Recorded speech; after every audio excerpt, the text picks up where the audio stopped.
ওই যে দেখো, ওই যে দেখো। ভাই আমাদের পাশা দেখাইতেছে।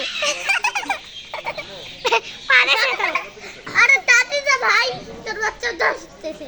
এই ওই আমাদেরকে পাশা দেখাবে। পাশা? ওই রাখো বাচ্চাকে। এই হাত পা কেন? হাত দিও না, কামড় দিয়ে দিবে। হাত দিও না, ঠিক আছে? হাত দিবা না। পাশা দেখাইতেছে তো। আঙ্গুল দিও না, কামড় দিবে। একটু দূরে থাকি। খাইতে হবে। না, দিও না, দিও না।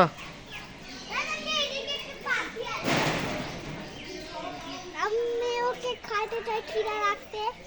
ও এগুলো খায় না, ও পাতা খায় না, ও ফল খায়, ফ্রুটস খায়। আমি বুঝছি। বুঝছো? হ্যাঁ আমি বানানা খায়, তুমি জানো না? দাঁড়া আমি এখানে কিনি নাই মনে হয়। হ্যাঁ, তুমি কিনো নাই। চলো এখন আমরা ওইদিকে যাব, আসো।